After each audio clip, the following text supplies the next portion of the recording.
Kilalanin si Socorro Ramos, ang babaeng nasa likod ng isa sa pinakaminamahal na institusyon sa Pilipinas, ang National Bookstore. Ang kwento niya ay hindi lang tungkol sa pagtatayo ng negosyo, ito ay tungkol sa tibay ng loob, determinasyon, at hindi matitinag na pag-asa. Ipinanganak noong 1923 sa Santa Cruz, Laguna, lumaki si Socorro na may malakas na pagpapahalaga sa trabaho. Bilang isang teenager, nagsimula siya sa pagiging sales girl sa isang bookstore na pag-aari ng kanyang biyenan. Dito niya natutunan ang mga mahahalagang aspeto ng negosyo at nahulog ang kanyang puso sa mga libro.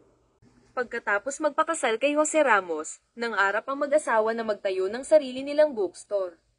Sa maliit na puhunan at malalaking pangarap, binuksan nila ang unang National Bookstore sa Escolta. Ngunit hindi naging madali ang kanilang paglalakbay. Sa panahon ng ikalawang digmaang pandaigdig, ang kanilang unang tindahan ay nawasak.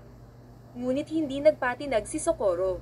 Muling binangon nila ang negosyo, at nagsimulang magbenta ng mga gamit pang-eskwela, kandila, at sabon upang matugunan ang pangangailangan ng mga tao sa isang lipunang wasak ng digmaan.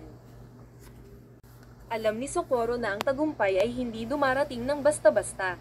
Siya at si Jose ay nagtrabaho ng walang humpay, madalas ay natutulog sa loob ng tindahan upang makatipid. Ngunit sa bawat pagsubok, unti-unting nagbunga ang kanilang mga sakripisyo. Pagdating ng dekada 2050, ang National Bookstore ay naging isang kilalang pangalan sa buong bansa. Hindi na lang ito basta isang tindahan ng mga libro, kundi isang simbolo ng pag-unlad, nagbigay ng mga abot-kayang materyales pang-edukasyon sa mga Pilipino. Mula sa isang simpleng simula hanggang sa isang pambansang pamana, ang kwento ni Socorro Ramos ay nagpapaalala sa atin na ang mga pangarap ay maaaring maging realidad. Don't forget to like and subscribe.